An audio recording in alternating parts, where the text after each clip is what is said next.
And we're back. So we're going to look at sort of the first weapon combination that we do with the Viking shield, and that is sword and shield. And I'm aware that this is more of a medieval design sword, but unfortunately I don't have a proper Viking sword. When I was doing reenactment, I primarily used a spear because it was cheap and I was a university student. And I sort of got this sword towards the end of my reenactment career when I was also looking at a lot of medieval sources.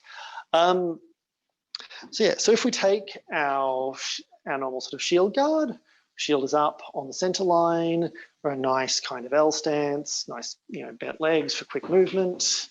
Our sword can sit in really one of 5 places. And this is a thing you see a lot of with medieval sword guards. They all sort of imply a specific cut. They're typically withdrawn guards with some exception. And so what we do is we have basically 5 guards, 4 of which have a definite cut and one has kind of 2 or has multiple angles of attack, multiple being in this case 2, that we primarily cut between. So the first guard, I might just put the shield down to show you it without the shield. Here's right shoulder, and then with the sword side foot back, we also have tail. It can also be done like this. Basically, all of these can be done tip forward or tip back. So right shoulder can also be done tip forward or tip back. The guards are not as, the implications of this are not as different, so I'm going to treat them as the one guard. Most, it means I get through the video quicker. We have tail, it can be this or this. We then with the sword side forward, have underarm, which can also be this, can also be here if we want, or here. And we have left shoulder, which again can also be here. I actually find if you want to lie on the left side, tip forward is a lot more useful because the tip moving from here is very, very deceptive. But I am going to do it like this because it's going to be clearer for the video. All right, and what we do with these guards is we basically cut between them. So if I start in right shoulder and I cut down, I'm now an underarm. And from underarm, I might cut across and I'm now in tail. And from tail, I can cut up and potentially damage my roof and be in left shoulder.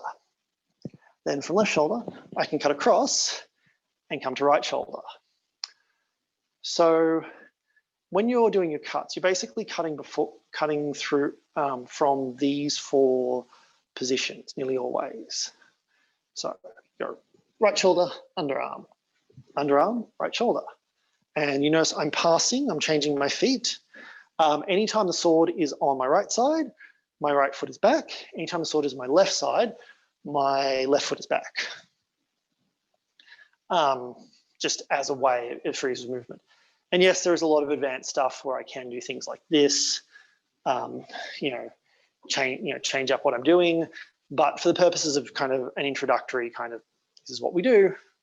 This is a fairly easy way to kind of get into it. So right shoulder, underarm, underarm to tail. Tail, in this case I'm coming up with the false edge, to right shoulder. Right shoulder to left shoulder.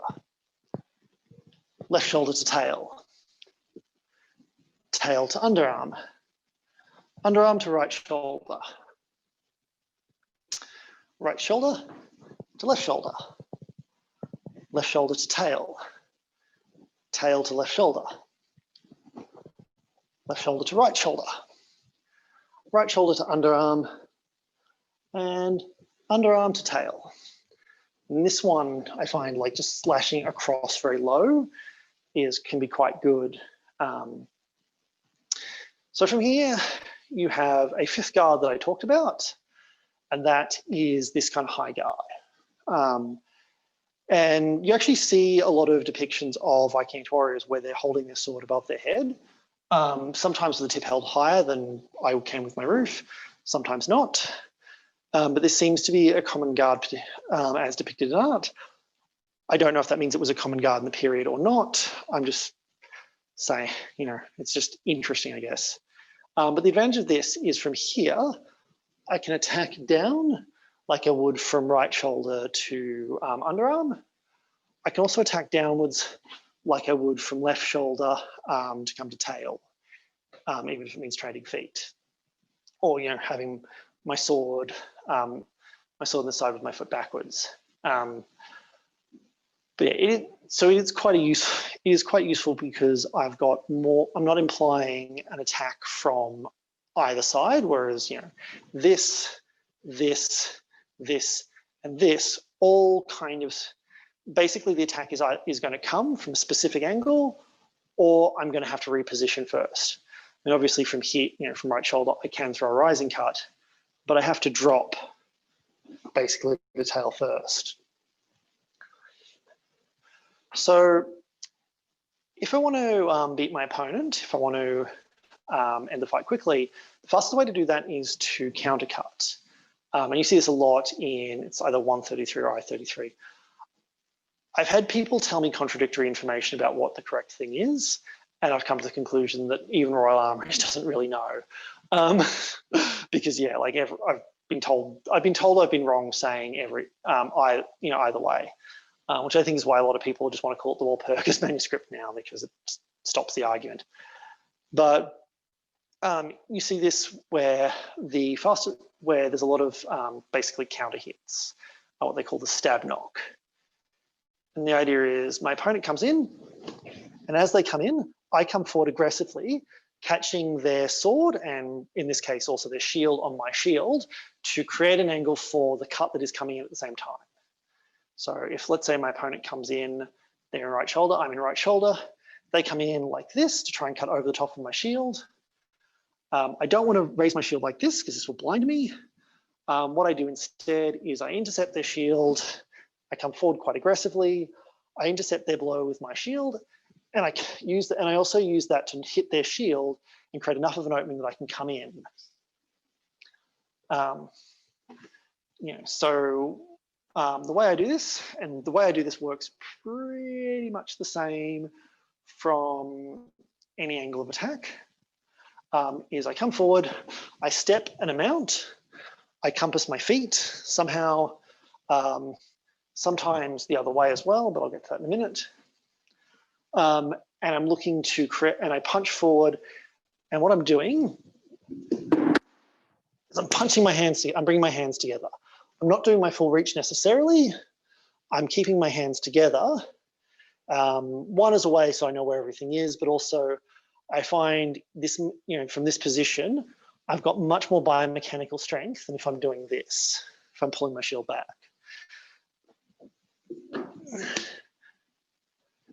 So what I do is hands together, punch forward, changing the angle. Or, you know, if I'm here and my opponent's coming in, hands together, punch forward, change the angle. From here, hands together, punch forward, upset my landlord, upset my roof, and punch forward. Or from here, punch forward, change the angle. In this case, I'm throwing a thrust, just because I like thrust. From here, I find thrusting a lot more natural than, well, I can come up with a cut as well.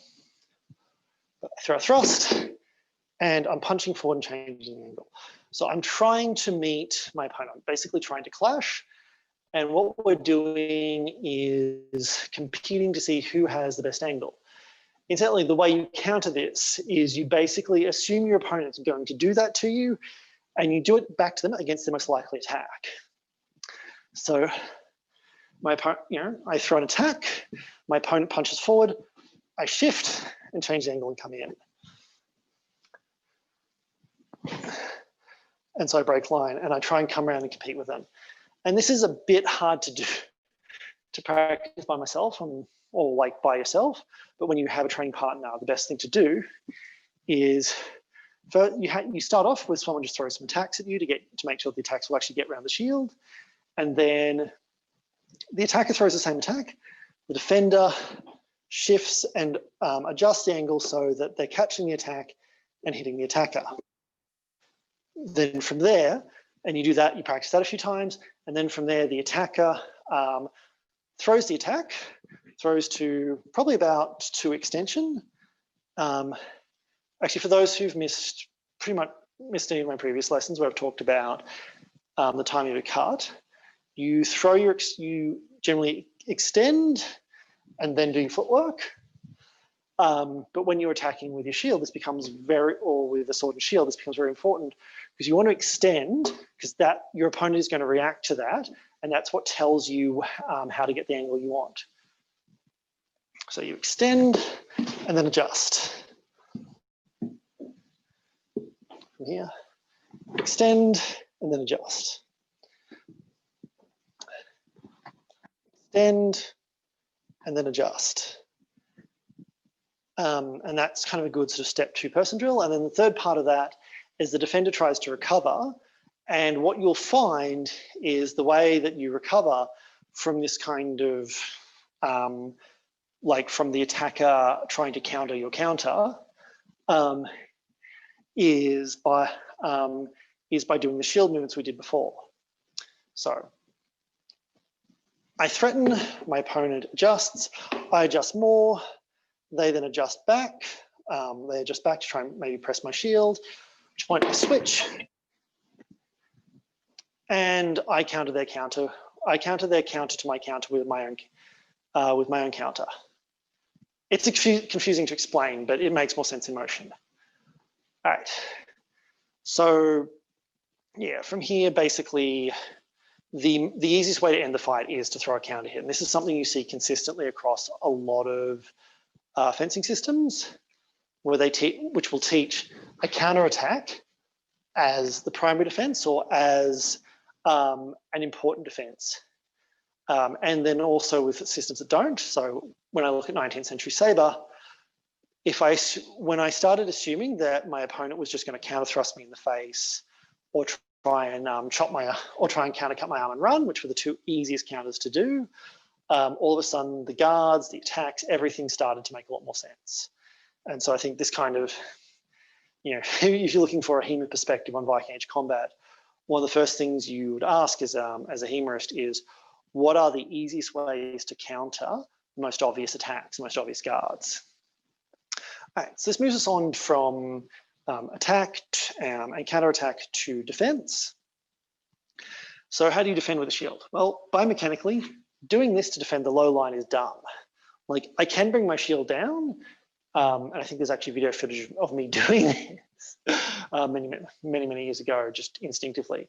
But the problem is the shield is big and heavy, and movements with it are very committed. So if we go back to a question before about strength, any movement I make with a shield is going to be committed. If I drop the shield to defend my leg, I'm not really going to be able to bring it up until I can use my entire body. So to bring it back up, I basically have to pull with my shoulder and my back to flick it back up. And so when I'm talking about movements with the shields being committed, I'm usually using twists of my body or leaning and pulling as a way of moving the shield around, which is also why kettlebells are a really, really good thing to do, because they kind of teach you how to move a heavy object with your entire body. So dropping it is dumb, but what I can do is I can slip. I can pull my leg out of the way. And normally in a lot of, certainly 19th century systems, you slip by just pulling your leg backwards. That becomes a problem if your opponent has a spear, because a spear is long, and when you're fighting at shield distance, one of the best ways to use a spear is to basically try and get your opponent to defend with a slip, and then just basically follow them with your very, very long weapon. So instead what I do is I move my foot sideways. I'm widening my hips like this. I don't know if you can see it from the side, but I'm actually compassing my leg out. And this does pull it away, like you can see from the side here. My leg is now further back, but it's also on a different line. So if something's coming in at it, it's usually going to miss, or it's going to swing past. The other advantage of this, particularly with the shield, is if my opponent comes in, when I slip, I now have an angle, and if they're holding their shield in the same hand as you, so in my case, if I've got an opponent holding their shield in the left hand, I've now come in on their open side. So I might be here, I might be in right shoulder, someone takes a crack at my leg, compass and countercut. Compass and countercut. Compass and countercut. Compass and countercut. And it's certainly not one movement necessarily. Like, I don't want to go at exactly the same time.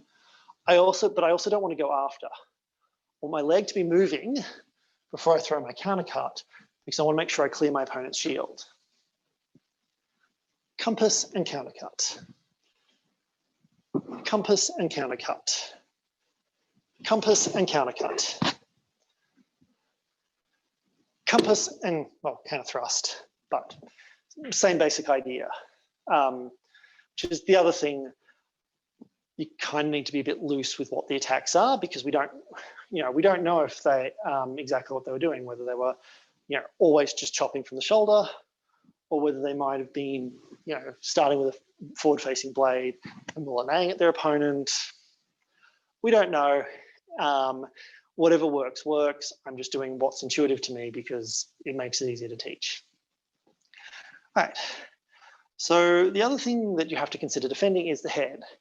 And like I said before, lifting the shield, not useful. You're basically blinding yourself. In fact, when you're kind of wrestling and manipulating your shield, if you can knock your opponent's shield into their face so they can't see what you're doing, you've got a lot of ways of coming in that they won't be able to see. So, I can just use my countercuts or just punching my shield out as a way of defending. So rather than stopping my opponent's cut where at the blade up here, I punch forward and I basically choke it up near the shoulder. I can punch forward and just try and basically punch my opponent, stick the rim of my shield into my opponent's armpit and stop them here. That does work, but not so great in a shield wall. The other option I have is to defend with my sword. And so when you defend with your sword, you basically have to bring your sword across the line and punch it into the rim of your shield. So if you can see here, I am supporting my shield on my sword, and Viking swords, which have smaller guards than this, are really, really good for this movement, because the guard basically sits nicely against the rim of the shield and creates this really strong defensive surface. So if I'm here in right shoulder, I want to basically move to the same side of my weapon is on, as a way of basically making sure that the attack is going to be on this side of me. And if the attack is coming in, like I've got an attack coming in at this angle, if I move to here, I can still kind of intercept it by parrying to here, because what I do is, one, I've moved, I've circled, but the other thing I've done is I've created a line for my opponent's sword to come down. I've actually created an angle that I want their sword to follow. So their sword's going to end up here, where I can trade it off and come around and attack them again. So when you defend, and this is something you see in a lot of different systems, particularly as ways of dealing with heavier weapons, also as a way of dealing with someone who's got a weapon you don't. So I think it's Lukushina suggests, if you don't have a weapon and your opponent is coming at you with a messer, you stick your arm out, you basically dive forward, create a line for their attack to go down that's going to do minimal damage to you, if any. And then once you've gotten to the outside, you can wrestle them. It's the same idea here. If the attack is coming in this side, I create a line for it to come down, and then it ends up here. Alternatively, if the attack is coming in this side, I've defended it. I've basically created a rigid surface that covers my head. I'm behind my sword, and so their attack is going to end up basically here. And this is how I can parry high attacks. So from right shoulder, parry, parry, parry, and parry. If I'm in tail, I can come up, or if I'm parrying low, I can do the same thing low. And I can do this from right shoulder as well. Just come straight down. So from tail, parry, parry, parry, parry, and parry. Right. And if I'm on the other side, one thing I need to do is, remember how I talked about switching before? Switch and parry. And same basic principle, I'm creating a line for my attack to come, or my opponent's attack to come down, but I'm also moving my shield. I can do this, I certainly can, and it does work, but what I really, really want is to get my opponent's attack, get my opponent's weapon over here on the other side of my shield and trap both their shield behind mine, because that gives me a big opening to come in. So from here, parry, parry, parry, parry, and parry. And same deal from underarm, coming here, and parry, low parry. This one's a bit harder to come to this position, but I will show you the final defense, which you can do with a sword and shield that works quite well from underarm. So from here, parry, parry, parry. You notice as well, this compassing movement is kind of like the slip we did before to defend our legs. Parry and parry. Now the final defense, the oh shit, I'm in a line, I can't move defense, is I come to this position, which really you can do from either leg forward. All I'm doing is my hand is held in line with my sword side shoulder. I want to keep it back. I want the forte of my sword against my above my head, and I'm resting the edge of my sword on my shield to give it a bit more support and strength. And from here, let's do it from underarm, just as I said. All I do is come up. If I've got my solidified leg forward, I twist my hips because that provides a bit of extra impetus and also kind of clears the shield. If I'm here, I just lift my hand. So from underarm, parry, parry, parry, parry, and parry. Just practicing. And before anyone asks, one thing that Pete criticized about 2 weeks ago was that a lot of reenactors use this guard, where they sit in what is basically St. George. And you do see this a lot. The reason why, from a HEMA perspective, this doesn't work very well is in HEMA, you can target the hands, the forearms, and the face. And so sitting here is not a good place to lie because your forearm is vulnerable to just quick slash, from really any position. It's difficult to drop your sword down to defend, which means you can get tangled up. And the other, so your forearm is very vulnerable. The other thing, your face is very vulnerable. So if I'm here implying that I'm going to attack downwards and someone decides to be a bit of a smartass and go, oh, well, I'm just going to block off all your lines of attack by sitting here in St. George, I just drop my sword down and thrust to the face, or down and push cut to the face if I've got like an axe or something, or I just like push cutting. This comes back to that thing of being reductive and saying what you can't do. This is not a good place to lie because it's so vulnerable to so many attacks. And like even the people I know who can do this basically do it by basically have said, yeah, look, it doesn't actually protect me. I just hold, I hold it there to bait attacks, and it doesn't work half the time anyway. So yeah, so that's why, that's kind of why from a HEMA perspective, this is not a useful thing, because as soon as you allow attacks to the forearm and the face, it becomes a very, very weak defense. All right, cool. So that's sword and shield. So if I'm like racing through a lot at once, But this is kind of a crash course. So does anyone have any questions?